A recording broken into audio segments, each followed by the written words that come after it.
Okay. Super.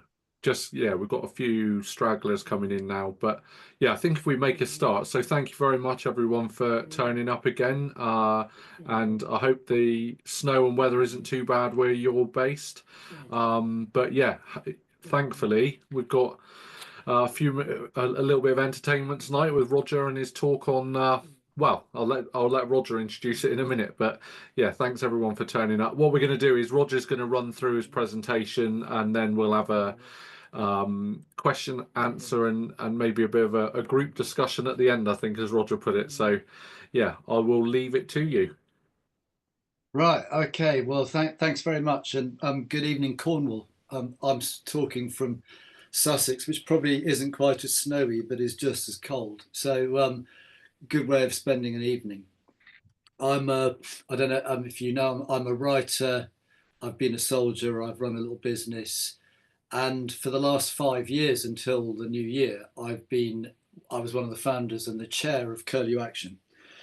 And really, what I want to do this evening is assume you guys know quite a lot about curlews, because otherwise, we're just going to run through old stuff and give you a bit of an overview of what we're trying to do, both in education and on the curlew.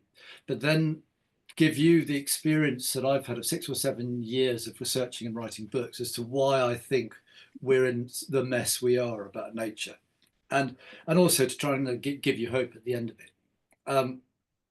And so if we have the first slide, please. Or the second slide. That's the one, yep. So this is the most boring slide in the world. And I originally produced it to do a talk to children in a primary school to try and give them an idea of the problem. And what it is the 25 dots on the right are the biomass of humans and their pets and their livestock. And the one dot on the left is everything else that is left that we haven't killed. So that's every elephant, rabbit, fox, whatever in the world. So effectively, 96% of the entire weight of mammals on Earth is us and our pets and our livestock. And okay, we're not talking about mammals tonight, but I think it illustrates very nicely how this nature crisis has crept up on us, and almost like it's taken us by surprise. And I think that there's lots of reasons, one of which is we are understandably, but I think overly obsessed with climate change and climate change mitigation to the exclusion of nature. And when I go around, and particularly when I talk to schools and sort of book festivals and things, you make the point, though I make the point, that the loss of nature is going to kill us a long time before climate change does. Every third spoonful you eat is pollinated for free. Every second breath you take arises from phytoplankton in the ocean. Every third pill you eat is plant-based. And we just can't afford to ignore what's going on, and which is exactly what we have been doing. And I think there's a really good example from China in the 1950s. And if you're interested, Google it later, with Chairman Mao and his sparrows, which is what happens when you mess with ecosystems. So the idea of curlew action was really to get together, to use the curlew as an umbrella species. So yes, the curlew is just one of 260 British birds and one of 10,864 type species of bird in the world. But it's an indicator species. So what happens to the curlew happens to other waders. What happens to them happens to ground nesting birds generally. Ground nesting birds tell you about the condition of your grasslands, and that is a sort of indicator about your stewardship of the planet. So our plan was to kind of do a two-pronged thing. One is to evangelize for the curlew and get the curlew up to the top of the agenda. And the second one was to push for nature education. And I'll start with that next, please.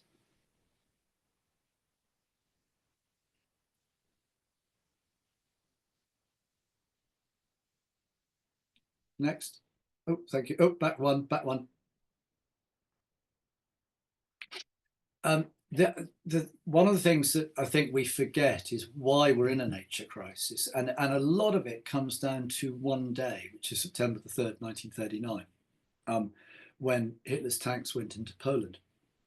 And very quickly afterwards, when the Second World War was in full swing, we realized just how not self-sufficient in food we were. And if you think now, we're 58% self-sufficient.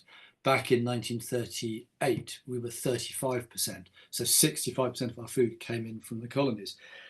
And what that meant was that after the war, when they passed the 1947 Agriculture Act, it basically said we're going to have a wheat field from shore to shining shore, and this is never going to happen to us again. And we did that, and it was extremely successful.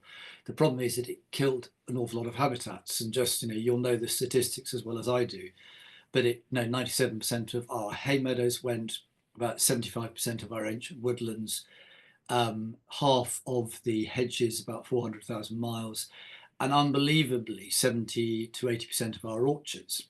Now, we are one of the best countries in the world for growing fruit, like as we do, and we import 50% of our apples from New Zealand and South Africa, and that kind of, it gives you an idea. So by the time we got to the 1960s, 1970s, we were growing in food self-sufficiency, but we were killing off nature at a far, far quicker rate than we are now. So, it's not all bad, and we are learning lessons.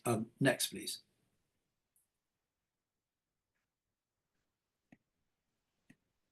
So in terms of the education remit, I think, you'll probably be familiar with Baba Dioum's famous thing: in the end, we'll conserve only what we love, we'll love only what we understand, and we'll understand only what we're taught.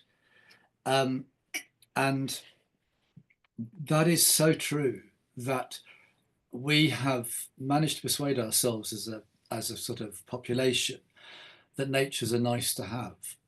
And I spend my working life from the books and the talks and the charity stuff I do, trying to persuade people that nature is absolutely essential to us. And it's not some nice to have. But unless we understand it, we haven't got a hope of saving it and making it thrive. Next, please.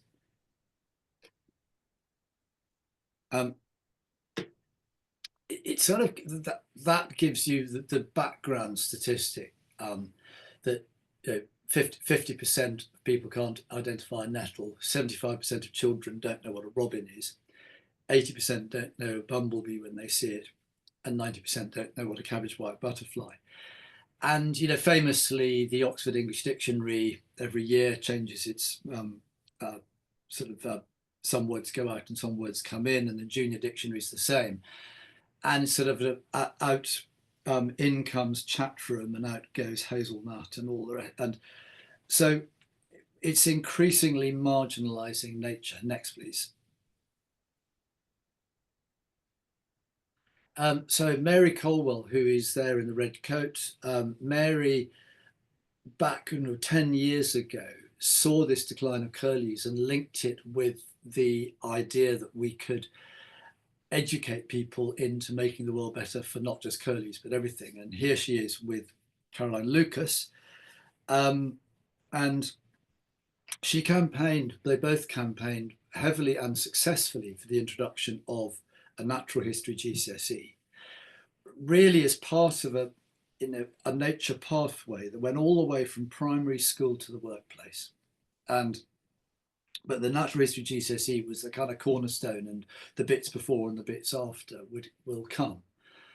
And in March 2022, this is in April, the then Conservative government, the Conservative schools minister said, yep, we buy that. And that is exactly the direction we'd like to go in, and the huge celebrations, there it is in the Natural History Museum. And worth noting that it was very much a politician who said, yeah, that's a good idea. And I'm giving a private view now, very much the senior officials in the Department of Education who were very in the kind of over my dead body. This is extra work and we don't want to do it. And so all the struggles that it's had since then, before the election in July, were down to procedural things that just dragged it out. And they didn't, when they first set up a committee, it didn't even have one naturalist on it. It was sort of biologists and geographers and civil servants. And then we had this sense that it was sort of going by the wayside. And then there was the election, and I would love to tell you that they are terribly committed to it, to the natural history GCSE. I don't think they are at all. My impression at the moment is it's dead in the water, and it's this ridiculous adversarial politics we have in this country where it's a Tory policy, we won't do it. That's a private view, but I'll share it with you for what it's worth.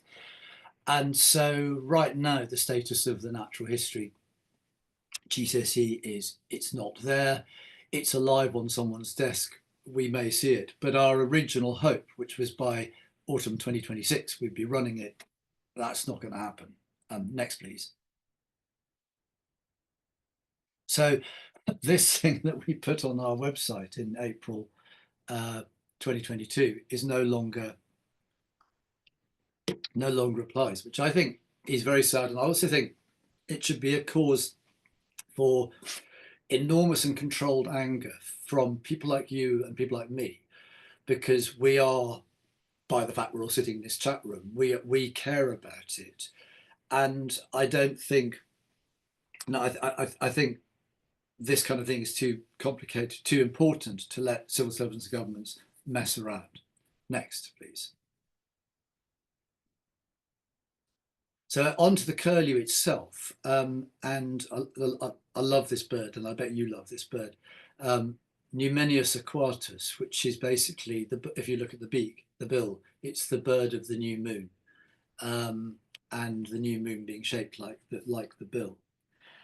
And up until very recently, like kind of 1970, the curlew thrived. And if you're of a certain age, you will have been very used to them both in the shoreline in the winter time, and on high ground and in sort of certain meadows in the summertime breeding. And they bred successfully. They're very long-lived birds. I think they can go up to about 30 years. So in theory, they can have multiple broods. But then, for the reasons I've been through, things started turning. Next, please. That's the raw statistic. We've lost over half our breeding curlew in 20 years. Next. And effectively, that's about 5,500 birds a year we're losing. And the issue here, and you may see this in wherever you are, that people delude themselves that the curlews are fine because everyone goes bird watching in the winter and they see loads and loads around on the shoreline. What is going wrong is the breeding success of curlews is absolutely disastrous. And because curlews are long-lived birds, this creates this kind of run towards a precipice where suddenly all these breeding birds will not come back one year. That's what we're worried about. And so, next, please. And here's an academic paper where I think even the academics now realise the curlew is an incredibly good excuse to get people on the side, because it's such a charismatic bird, both in its look and its sound, to get people in the mindset of trying to protect our nature. Next, please. So we set up the charity in January, well, exactly 5 years ago. And of course, about 3 weeks later, COVID came. But we were very, the sort of meetings in the 4 different countries of the kingdom in order to get sort of people interested. And they have been, and we're very, very well supported. We're tiny, but we're very well supported. And I think really all we wanted to do to begin with was to get the curlew on the map, to force the curlew up the Google search thing, to shout about the curlew, to when they were creating the new post-Brexit agricultural settlement, to make sure the curlew is mentioned in it and people are aware of its importance and the importance of its ecosystem and breeding ground. And I think that we feel that job's gone very well. We have enormous. I talked to roomfuls of people, roomfuls of school children who, you know, if you showed them a picture of a pigeon, they'd be bored stupid. But you showed them a picture of a curlew, and they go, "Oh, that's wonderful," and it is. So, kind of what we were doing was like what the World Wildlife Fund did with the panda, is to use it as an icon to get people interested. And I still very firmly believe that's what we should go on doing. Next, please. Um, One of the things that I think we've worked out over the last few years, people don't associate curlews with migration, and most of the curlews in this country have migrated here and migrate away. And you know, I reckon, I don't know what the statistic is, but probably 65% of our curlews come from Finland. And you can see that there. Um, and they have this, it's rather interesting how all the lines of the summer migrate of the winter migration is in this sort of southwesterly, west southwesterly direction.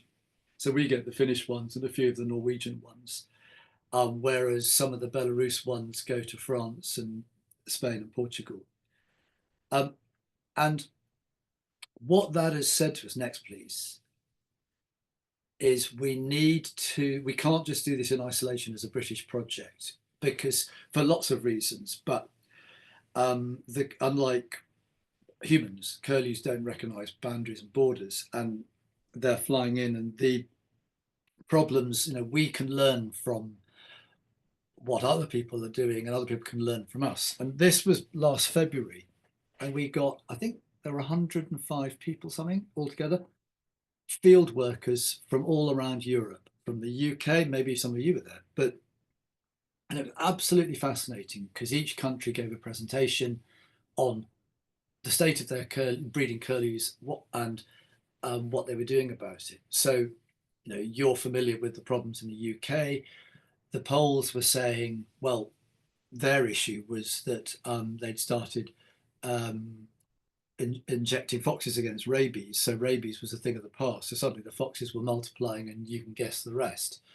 The French have the, you know, up until 2019, they were shooting 30,000 curlew a year. And it's still enshrined in French law that they may, but the French government, under huge pressure from the EU, said, no, you can't do that. So effectively, no, the curlew is still poached. Back on November the 18th last year, you'll all be aware, I imagine, that the slender-billed curlew became the first European-based bird to be declared extinct. Hadn't been seen for about 50 years. And that was largely down to hunting and slightly down to habitat loss. So the point I'm making is that there's a huge international dimension, and there are to our work. And increasingly, we're looking outside the continent as well, because, okay, the Eurasian curlew is what it does, what it says on the tin, it's Eurasian. But you've still got other, you know, you've got the Far Eastern curlew, and you've got the little curlew, and the wonderfully named bristle-thighed curlew. And we feel that we can learn from others, and hopefully next year in 2026 there will be a full international curlew conference, because it's not just us who really care about these birds, and that's something that we've found that's very, very heartening. And next, please. One of the things that has been going on, and I've been involved in a project myself going on the last few years, is head starting. And people get very excited. And just in case any of you don't know what head starting is, you take eggs from where they're abundant very early in the season so that the laying bird comes back and lays again. You move them to where you would like them to be abundant. You incubate them, you rear them in protection, and then you release them. And I was doing this on the South Downs on the Duke of Norfolk's estate. And that's the first lot was 2022. And very, very excitingly, last spring, about 5 or 6 of that cohort of 40 came back. And 2 of them paired up and had a clutch of 4 eggs. And unbelievably, they got to within about 3 or 4 days of hatching, and then they got disturbed, I think, by sheep. And they're not great parents, curlews, and they just abandoned the nest, and that was that. But I think it proved concept that head starting can work. And actually, the Poles almost do curlew factories now. They just go around farmers and give them eggs, so they get on with it. One of the issues, I think this applies generally in conservation in the UK, is the licensee, in this case Natural England, are very, very cautious, far too cautious for the crisis we've got. But the other thing, and I think where they're right, is it's not a solution, it's a sticky plaster. And it's just doing a holding operation to try and keep the population stable before it goes down anymore, before you can get the habitat sorted. It's the habitats next. And I'll come on to another issue in a minute, but this is the kind of the array of issues that the curlews got. So obviously farming policy is absolutely critical to it. And I'll go to the bottom one first, Brexit. So we come out of the basic payment scheme and into these specific schemes. And no one can plan. Everything changes every year. And you will know that as well as I do. Predator control, it's a really tricky one. But as a charity, we didn't believe, or we don't believe, that we could just go, no, it's not up to us to play God. We have to say, look, if you want these birds, you're going to have to protect them from, legally, from the biggest of their predators, who tend to be the crows and the foxes. And it's not nice, and it's not something that anyone wants to do, but it's something that needs to be discussed. And I'm very keen always to raise that when I do talks at book festivals and things. And normally someone who goes, "Now, how could you?" And you get the conversation going. Rewilding, I think at the moment we've just got a bit obsessed with rewilding, and we need to kind of turn it all down and grow up a bit. Rewilding is probably suitable for, full rewilding is suitable for 5% of the UK land area, and maybe partial rewilding 10%. But everyone now says, you've now got farmers with really good productive areas going, oh, I'm going to rewild. And everything, there would have to be a balance of wildlife and food production. Public access, I don't know where all you guys are on it. I'm very skeptical about full access, because I think nature's got few enough places to hide as it is. And we need to find a way of doing it that gets maximum people out and enjoying and learning about the countryside, but actually leave things, particularly in the breeding season. We'll come on to a photograph in a minute where you'll see why. Shooting, afforestation. This is a really interesting one, because the research shows that a curlew doesn't want to nest within 200 to 300 meters of a forestry block. And if you imagine, particularly up north, at the moment, we've got this kind of one Trump thing with our climate change mitigation. It's all about planting trees, and not always the right trees, and not always in the right place. And again, we just sort of mention it in the debate and say, if you keep planting trees all over these uplands, you are going to lose your curlews there. And that happens. I think we just need a bit of a more mature discussion on forestry. Renewable energy, curlews migrate. They will fly into they can fly into turbines. One of the books I wrote actually was about Manx shearwaters, who fly at about 6 to 8 meters because they do this dynamic soaring, and they escape them, but curlews don't. So all these things are the kind of issues that the curlew faces and that we're trying to talk about next.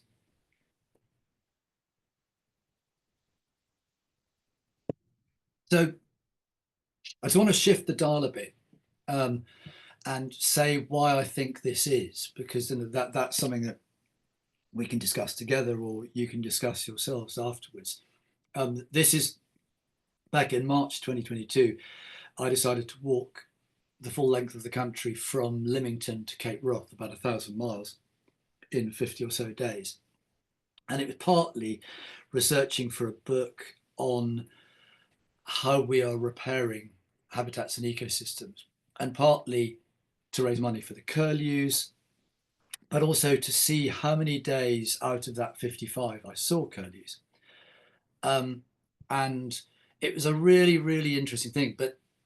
And the answer, I can't remember, but it was about 10 less days than I should have. And there were areas where there were really loads of them, like on the Keepard grouse moors up in the Pennines, which makes a lot of people cross, but it's the fact. And there are areas where they should have been, like in the Pentland Hills outside Edinburgh, where they weren't. And the further north you went and up towards Cape Wrath, there were none at all. Next.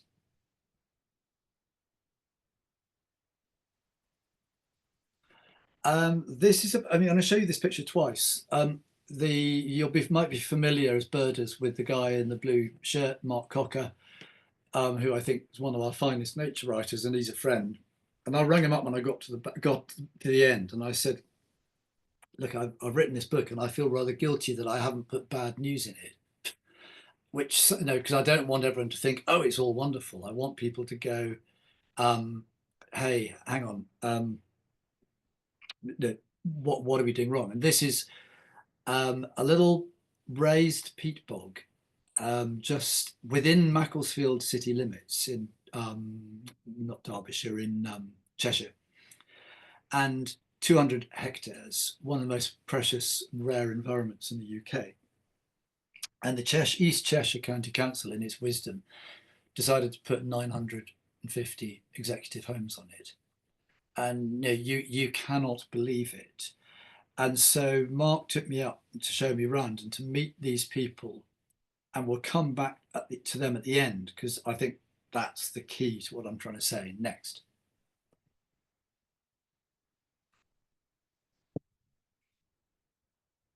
So let me give you about 9 or 10 reasons why I think we're in this mess. And the first one of which is we're obsessed with our consumer society, and we just every year we want more and more, and every politician says we must grow without saying how we need to grow, and without talking about fairness, which I think is a huge part of this. And I remember I've just written this book on the coast. Actually, it's bound proof turned up today. And I was about 4 o'clock one morning, I walked down Spurn Head and right to the head. And I got really excited by the birds and the seagrass projects and the native oyster projects. And I sat and had my breakfast by the lighthouse. And then I looked out in the Humber, and all I could see was one container ship after another coming in. And we bring in 10.8 million containers into this country every year of stuff that will sort of eventually end up in a landfill site. So I think we have to ask ourselves a basic behaviour question. We're very good in the UK at blaming other people, and not very good at blaming ourselves. I think we really have to ask ourselves whether we're living right. Next, please. Forestry, I've talked about it, so I won't go on about it. But we need to be more imaginative about and holistic in the way we have mitigation for climate change, but also mitigation for biodiversity loss.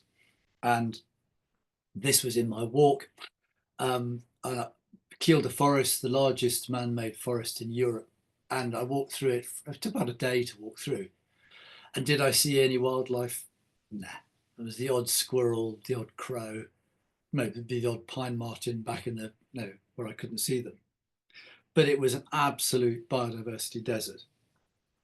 And I don't think tree planting has to be like that if you do it right and imaginatively. Next. Food. Now, I'm not suggesting you go away and eat a puffin, but I think that the food choices we make are incredibly influential in the biodiversity and bioabundance outcomes. And I want to stress that. we talk a lot about biodiversity. I want us to talk more about bioabundance.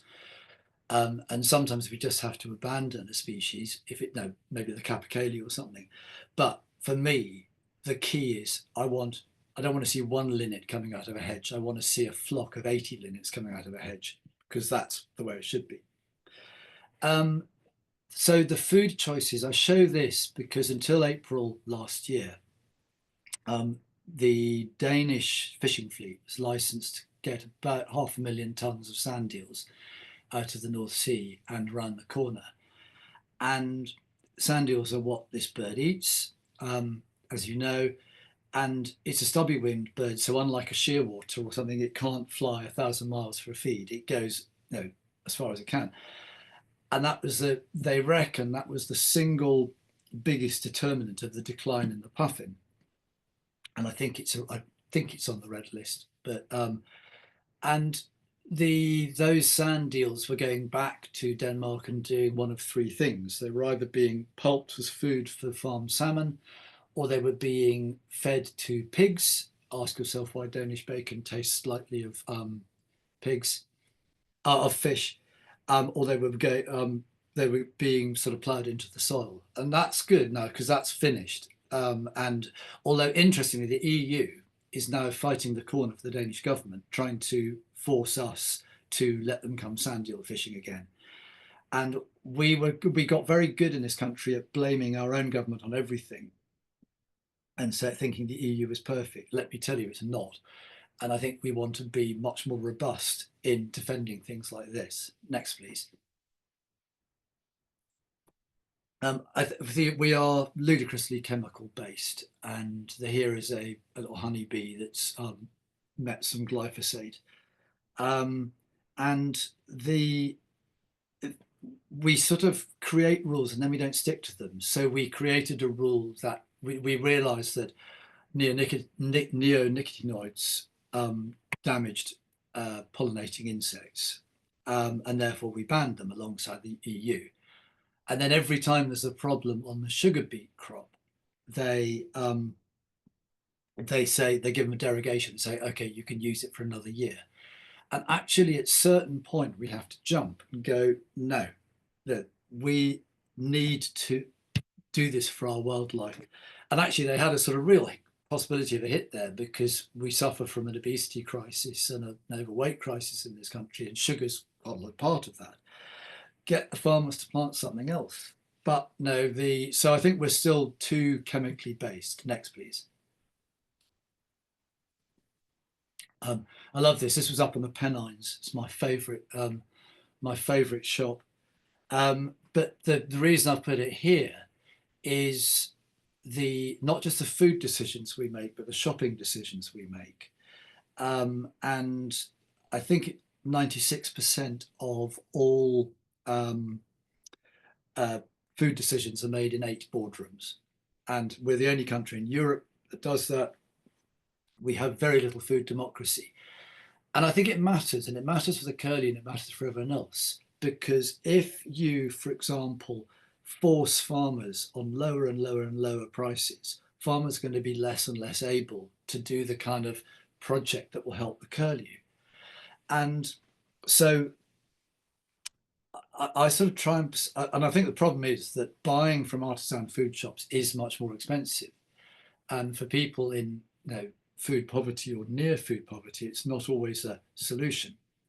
But I would like to see us controlling our supermarkets, and particularly the way they mess around with labeling. So, for example, they sell honey that just simply isn't honey; it's honey syrup. It's been pasteurized because it's cheap. What we've got to do is have the labeling right, the way they treat farmers and producers right, and that's sort of a work in itself. But it's got to be done. Next.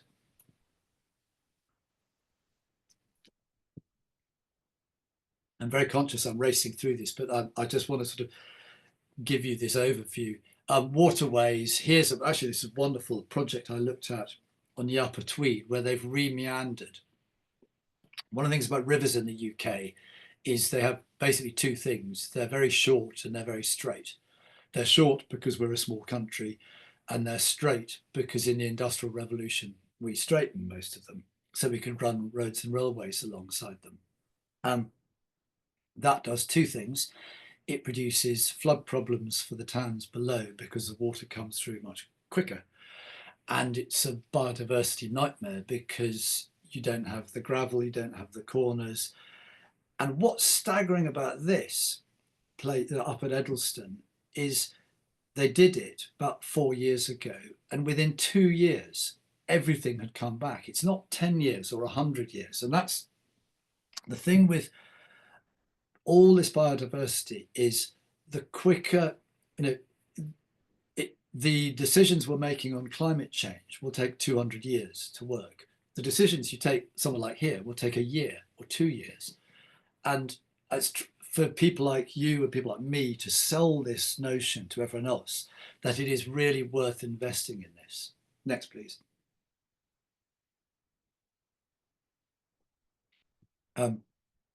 Ditto in the coast, and obviously I've just spent a year and a half on the coast, so I'm sort of quite keen on the subject. But I kept tripping over things that we're doing stupidly. But here's one that's really going quite well. We've damaged a huge amount of our seagrass, but all around Britain now there are seagrass implantation projects going on, and we are getting somewhere. So we can do it, but I think there's a danger in this country. If it's out of sight, it's out of mind. And just because you can't see the seabed doesn't mean it's in good condition. Next. Pets.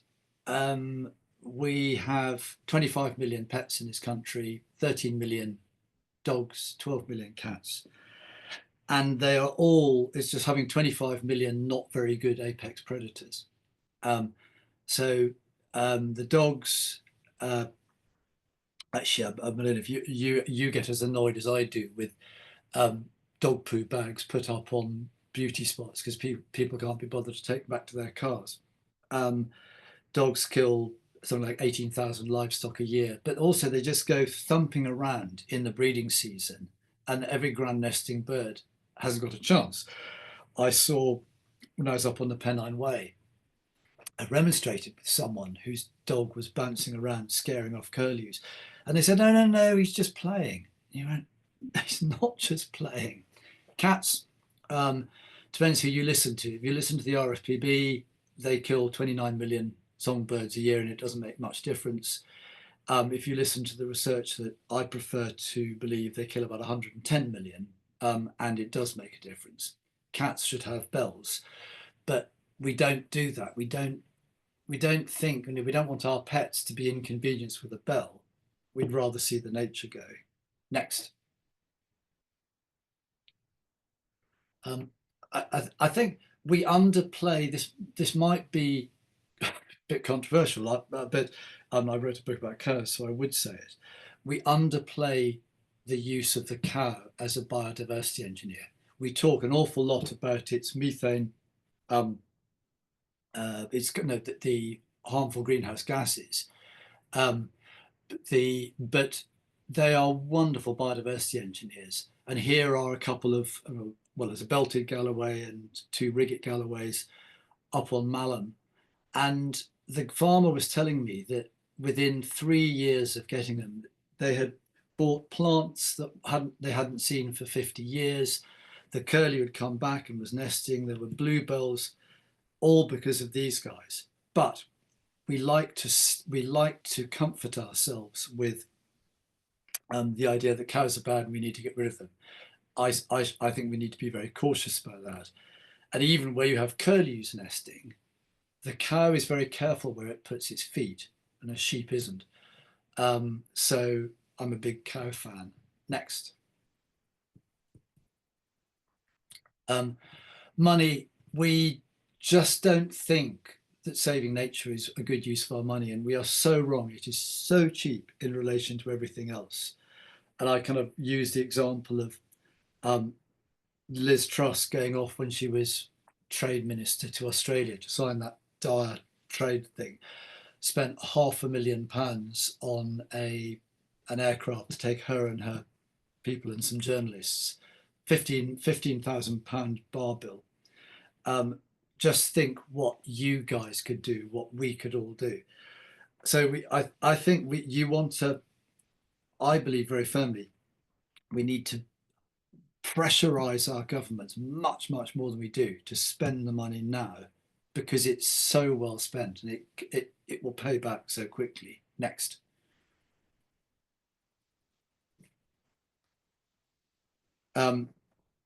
Predator control. That was I was doing this project on the grey partridges.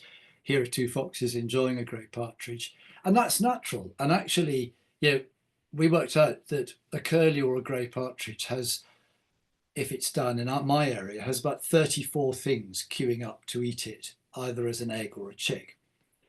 And normally, if you have bioabundance, that doesn't matter. No, there's an equilibrium, but we don't have bioabundance. So we don't like having this discussion in this country, and I think we need to. Next. Adversarial. This is a grouse moor. You will have your own views about grouse shooting, but I do, and I'm conflicted both ways. But the one thing I can tell you is I never saw more curlew and redshank and snipe and golden plover than I did on these managed grouse moors. So when you've got a population on its knees, rather than just saying, "Oh, grouse shooting is terrible," I think one needs to discuss it.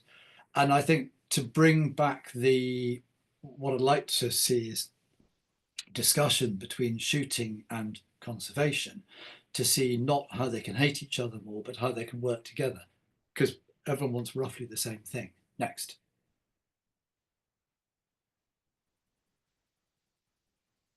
Or in nature. This is Glen Quake up in northern Perthshire, and I put this photograph because this is about my 42nd day of walking, and I was coming up this hill towards the camera, and I suddenly realised that my face was wet, and it wasn't raining, and I wasn't sad, so I couldn't really work out why. And then I realised what it was I was so overawed by the nature and the sound of the curlews and everything else, that it only had one way of exiting me. And I had rediscovered my very, very visceral, natural awe in nature.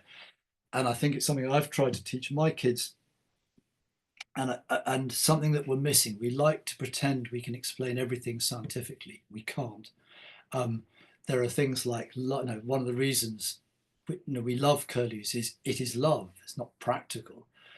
And I think we need to rediscover our awe in nature. Next. This is just about greenwashing. Beware greenwashing, whether it's about climate change or biodiversity loss.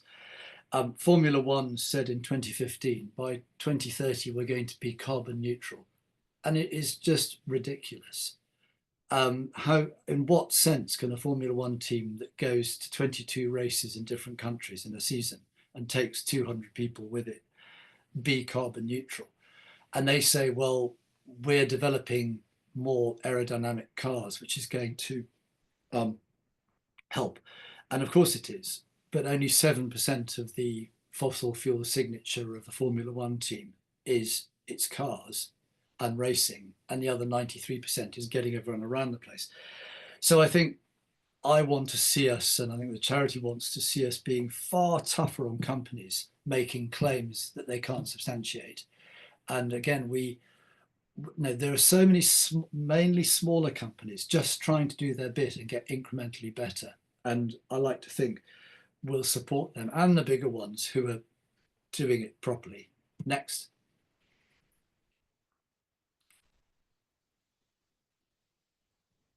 And back we come to the end, which is our four friends again. And what this all, so everything I've talked about, whether it's the education and the state of the curlew, or why I think we're in the mess we're in, what you have to do and what I have to do is become an activist. And I don't mean glue yourself to a tube train or stop ambulances getting across bridges. I mean, just become a right old pain in the arse. And people don't expect that I'm 65. People don't expect middle-class 65-year-old men to behave annoyingly in defense of nature, but I do, and I don't care, because I think it does work in the end. Ask yourself why supermarkets mainly sell free-range eggs, because people demanded it. So what we need to do is be much more demanding and much more activist. And this is what these three around Mark Cocker were doing. They're all highly professional, retired people, a planner, an ecologist, and they were just running rings around the council with fact, not with anger, but with fact. And they've raised 60 or 70,000 pounds because they think they're going to have to go to a judicial review. So these guys will win. I don't believe those houses will be built, and if they will, it will be very, very few of them. So at the end of it all, I am oddly very optimistic, and I've now, in the last 4 years, I've walked 10,000 miles around this country, including gloriously run your own county. And I see lots to hope for, but what I think we absolutely have to do is become annoying activists to make it happen. Next, please.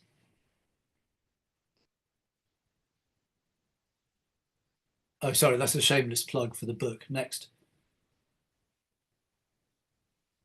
And I think if we do that, we will save the curlew. But I reckon we've got 30 years to do that, 30 years of curlews in this country. And if we mess up the next 5 to 10, they'll be gone. So in 30 years. So I am actually full of hope, but I think that hope is tied to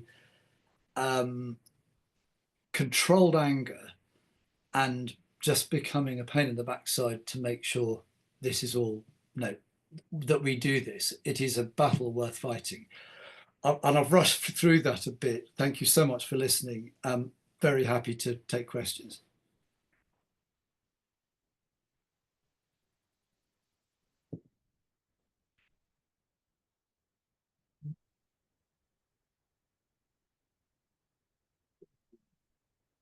Anyone have any questions? Keith, you were had a few comments in the chat section. I didn't know if you and Daniel either had some. Daniel either and Dan, our secretary, I think, had some stuff as well. So I don't know if you want to fire away, guys.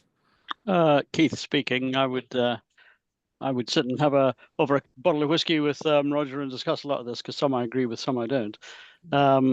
I think we're on a hiding to nothing, becoming a nation of OAP activists, because the government has made it perfectly clear that the priority is growth.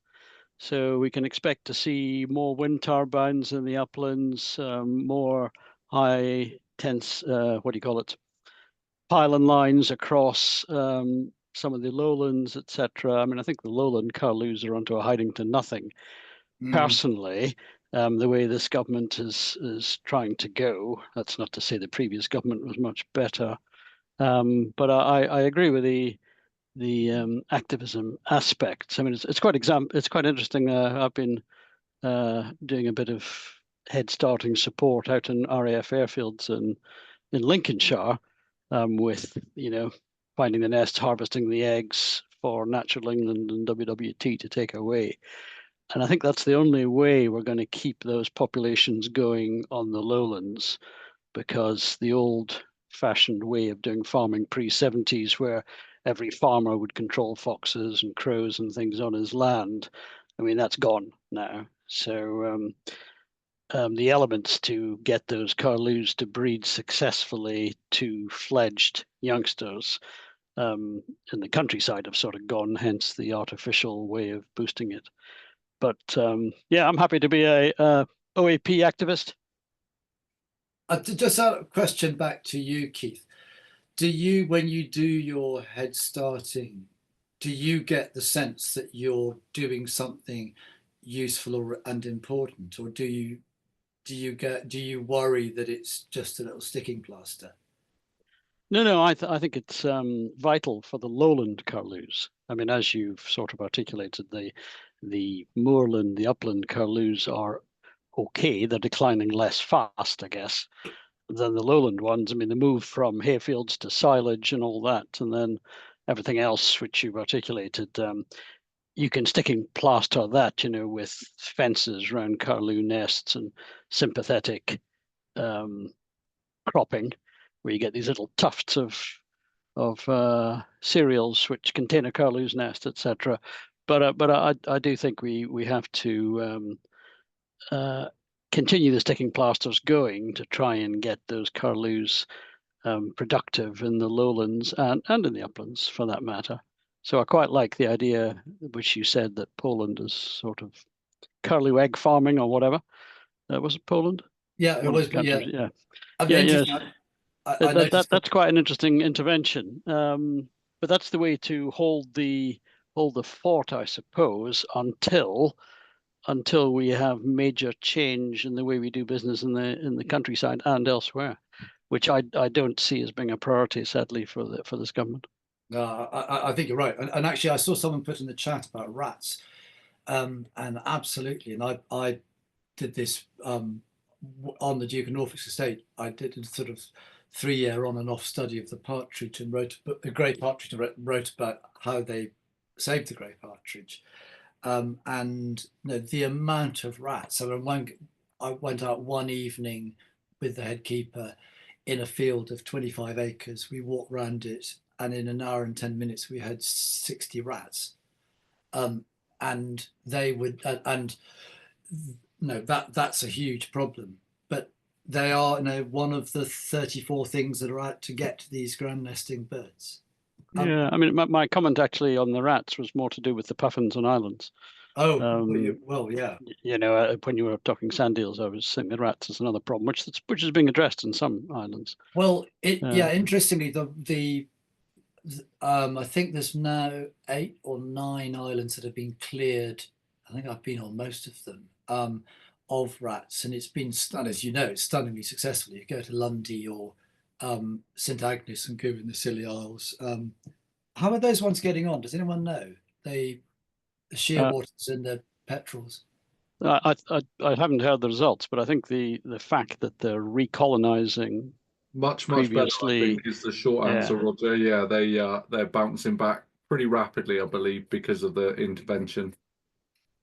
Although you'll like the story from the Scillies, whereby on the Isle of Goo they cleared the rats from Goo and St Agnes, and there was a great photograph of all the inhabitants plus the RSPB guys, saying, "Look at us, aren't we great?" And fair enough, the storm petrels and I think some petrel shearwaters came back, but in the midst of this photograph there was a cat.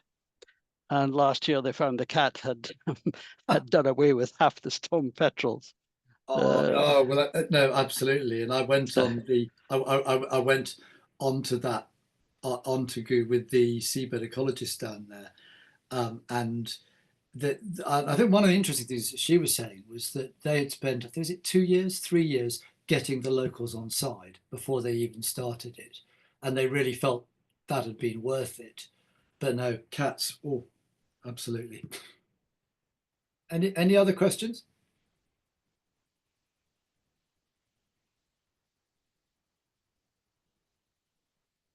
Keith. Sorry, I'm not really used to Zoom. I'm more a Teams guy. So going to the agricultural or the ELMS, the land management system, then, I mean, and all the various conservation schemes. There's a couple of questions, not from me, but I'm with the guys who've written those. I mean, firstly, I would say that deforestation, the problem is the perverse forestry grant system. Which, as you say, is all about climate change. And in order to do that, they're planting moorlands with trees, just like they did in the Flow Country back in the 70s. And it's absolutely crazy if you're planting on peat, which is a far better carbon store than any tree will ever be. But there's the money for it, and that's what the forestry planting system is grappling with certainly in Scotland. And with the land management system payments, which is supposed to be rolled out about 4 years ago and is still sort of sputtering into a start, I think the money available is far less. So farmers will be incentivized economically to cover their grade 1 agricultural land and solar farms to meet, the Miliband's net zero, priority. So it's there are perverse incentives out there, sadly, in my view. I think you're absolutely right, and I think I was asking myself while I was doing that walk, why do politicians love trees? And the answer is you can count them, and you can have an arms race in your manifesto. And actually, in the 2019 election, there was this arms race, and I'm sure there was last election. I just got bored watching, and the virtue is not planting millions and millions of trees. The virtue is planting the right trees in the right place. And I sort of get the sense that message is beginning to get through. Would you agree? Anyone?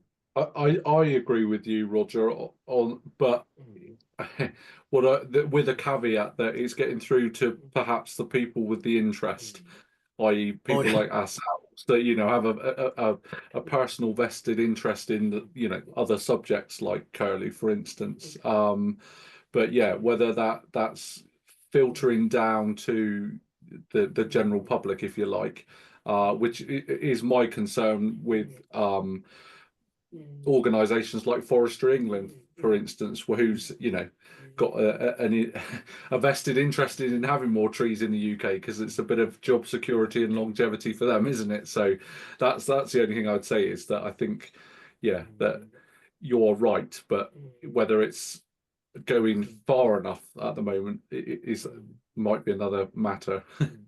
No, and I think it's got that's such a good example about the forestry on the flow country, and we've got a lot more science available to us now than they did then. But even then, I think they must have known what they were doing. But trees will go on being God, and there is a statistic about how many of these scheme planted trees survive the first summer, and it's not because it's one thing planting a tree and getting paid for it. It's quite another keeping it alive in those first 2 summers. So yeah, it leads on to quite a question actually, and Dan might want to chip into this next question which you put on the chat, which is, do you think that biodiversity net gain and biodiversity credits will be sufficiently geared to support breeding habitat creation for curlew? Which I appreciate quite a deep question, but Dan is a professor at University of Exeter, so oh well, funnily enough, my youngest son was at University of Exeter, and he's now in a biodiversity net gain. He did a master's at Imperial, and he's now in a biodiversity net gain company. The short answer is yes, I do, but I think it has to go through the Wild West phase that the carbon thing went through first, and all of these things are only as good as the regulations and structures around them, and at the moment they're not. But it is so much better than it was even 2 or 3 years ago, just in terms of being talked about, and it's not all trees. So yeah, I mean, it's the only, I feel it's one of the things I have to hope will work, and therefore I'm sort of assuming it will. But I'd be interested to know what I've forgotten his name, Exeter professor, what he Dan, Dan, he's here somewhere. He was. Hello. There he is. I'm here. Hiya, Dan. I'm not a professor. I'm a doctor. But oh, sorry, Dan. My apologies. You promoted me. That was nice for a moment to be promoted. Yeah, I think I have a certain amount of faith in the way that the biodiversity credits part of the conversation is proceeding, with the subtlety required to create the sorts of wetland and fenland habitats for curlew anyway. But a big part of that question is how much faith we have in the issuer of the credits, Natural England, and their capacity to deliver. They are facing a 30% budget cut next year. On top of previous budget cuts. On top of previous budget cuts, yeah. So, which is terrifying, really. Yeah. But I also wanted to ask another question about what your knowledge is around Natural England's engagement with egg clutch management for curlew, because I'm involved with some projects that they're doing with hen harriers, but I hadn't heard whether they were doing anything, actively themselves or supporting any curlew projects with. I've not heard that they are, and I'm not aware of the hen harrier one. But no, I'm not sure. I'd be. I think they are licensing to remove eggs from curlew that are breeding on certain airports within the country, and that's where these clutches are coming from. That's the head starting, and but the actual brood management, I think, is what I don't know. And interestingly, probably ahead of the game on this, one of the things that we've been looking at as a charity is getting our muddy little feet straight into this biodiversity net gain thing, and coming up with something kind of like a curlew bond, where we all know what the habitat has to be. We know there are farmers and landowners who want to provide it. It's got to be scientifically based, and there is plenty of BNG money out there in some of the bigger corporations that wants to support it. And so I think one of my answers to the question is there are going to be lots of opportunities for getting some really good projects going with decent amounts of money, not just small amounts of money. And they will be whatever, 30, 60, 100-year projects. So, I'm hopeful, but at the moment, everything politically is up in flux, and we're still bowing to this sort of intensive climate change mitigation, sometimes at the expense of the other stuff. Could I just a quick follow-up question, Roger, if I may? It's been very interesting listening to you cover a wide range of environmental, food system related topics. And I guess in a way, you're saying that because the curlew is a charismatic species, that it's a good one to hook all those other debates around land use and food choice and consumerism and so on, and everything else on. But although it's quite charismatic, it's not necessarily one of the most well-known species by the general public, is it? And I wondered whether you thought you could argue perhaps that sparrows might, or something that more that everyone in cities have seen might. I don't know. I just wonder whether it's right. It's the right species in my mind, but do you have to overcome a certain sort of educational hurdle to explain why it's an important species you can relate all those other conversations to it? I think that's a really good question, and actually I'm really pleased that you threw sparrows in as an example. I think you're right. Not I don't know what the percentage of people who have ever seen a curlew, or at least known they're seeing a curlew, is, but I would have thought it's pretty small. When I've done presentations, particularly in schools, once you see that funny old decurved bill, and particularly when you play the song, when you play their call, there is an absolute, you can see a raising of shoulders in the room. And I think that's what we've been about is, you know, I think to a certain extent, the children are easy. They're much more suggestible. It's the cynical old adults where you're probably right that, you know, I've never seen a curlew in my life. Why would I be interested in one?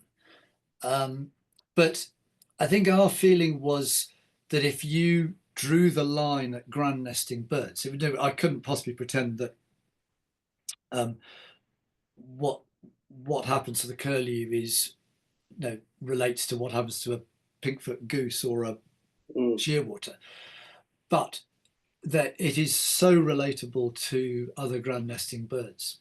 And but I go full circle back to where I started to answer your question, which is we are so nature illiterate in this country that it probably wouldn't matter what you did. But someone said to me, I did a thing at a secondary school the other day, 150 sixth formers, and let's talk about something else. And the teacher said to me before, I said, how do you want me to pitch this? And he said, 150, it's straight after lunch. 130 of them wish you'd go away. 10 of them will do their best to look interested. 7 of them might take sort of note of something you said, and 3 will come up and in tears and say you've changed their lives.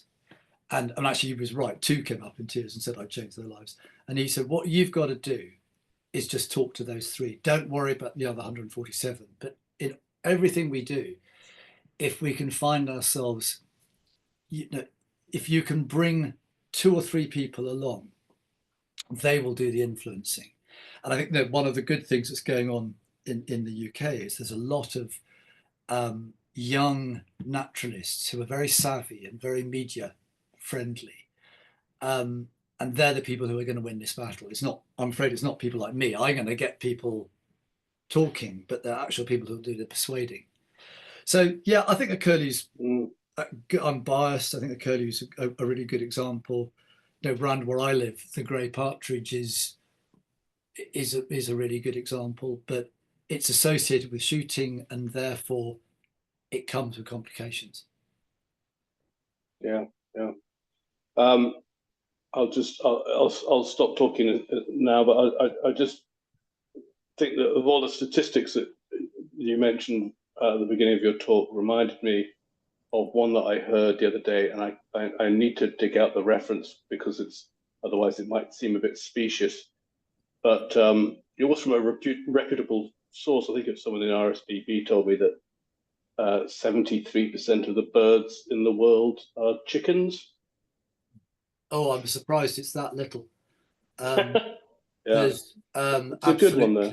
And if you replicated that biomass diagram for birds, Yeah. I reckon you'd get similar with fowl and the rest of them.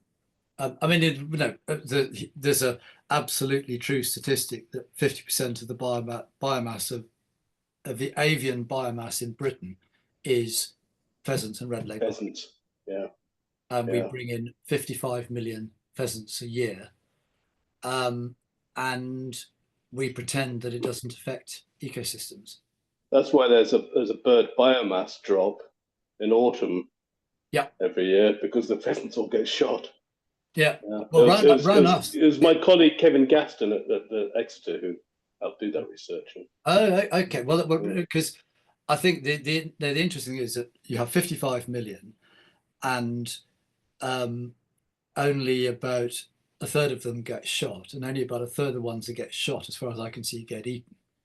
And so, in every respect, it's economic and natural madness. And I say that as someone who used to shoot and still has a sort of an affection for, you know, little farm shoots that, but it's absolutely shooting the harvestable surplus of what should already be on the land. That's where I am. But that's a whole nother debate. Which I've probably got time for one more question. Yeah, Keith, you've had your hand up for a while. Are you? Yeah. Well, funnily enough, just on that last point, of course, it's that is one of the issues perhaps with the curlew, is that there's so much extra food out there for the mesopredators the foxes, the crows, the stoats, and all the rest of it, that you don't have a sort of pyramid of prey or predator to prey anymore. You've got a sort of light bulb shape, I would suggest, with the mesopredators being overabundant because there's no apex predators to deal with them. Well, and we're feeding them all with those pheasants you mentioned. I'm bang on. And actually, I said all of this habitat loss went down to one day, and obviously it didn't, but it's kind of quite a useful way of putting it across. What you're talking about with the mesopredators also goes back to one day, and that's the 4th of June 1914, when the start of the First World War, because there were 3 apex predators in Britain in recent history that would be the lynx, the wolf, and the gamekeeper. And obviously the lynx and the wolves went years and years ago, centuries ago. But into the trenches marched 23,000 keepers, and basically out of the trenches marched about 9,000, and now there's 3,000. And so whatever we think, those apex predators were the ones dealing with those mesopredators that you're talking about. And again, it's an interesting thing of how if you let an ecosystem get, and I'm aware there's a doctor from Exeter there, if you let these ecosystems get out of equilibrium, that's where the problem really kicks off. Yeah, absolutely. Sorry, but the point I actually had my hand up for was we were talking about the ELMS systems and grants and whatnot. I mean, I think one of the biggest problems we have is short-termism, because if we have another, let's say, change of government in 4 years' time, then we can expect all these various grants and policies to change again in the same way that you mentioned about the GCSE. So I think that's one of our biggest problems. We don't have a independent nature conservancy council like we used to have, which could ride out those short-term peaks and troughs and go for long-term solutions. But the other thing I was going to say was you're talking about Natural England. I mean, Natural England are heavily involved in the head starting, certainly for the eggs coming off RAF airfields, and the WWT, because they are the licensees who will go and collect the eggs in incubator boxes to take to the release places in Pensthorpe and Sandringham and forgotten the name on the Severn there. Peter Scott's old place. Oh, Slimbridge. Yeah, so they are heavily involved in the licensing side, and they do send folk out to collect the eggs. So Natural England are heavily into it. Where the funding comes from or what it's not being spent upon, of course, is another matter.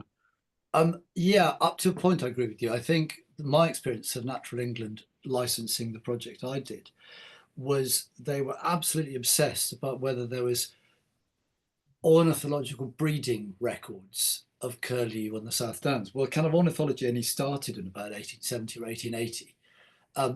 So the clear answer was no, but they were so obsessed that without that evidence, they weren't happy to give permission to do the project. And, I'm not a scientist, as you can all tell, but I was just thinking, look, you have got a very wealthy man here who's going to pay for the whole thing himself. He's going to pay for all ends of it. And we've got a chance of producing a newish or renewed habitat for the curlew. And they took so much persuading. And in the end, we were down to the last 2 or 3 days we could have done it when they gave permission.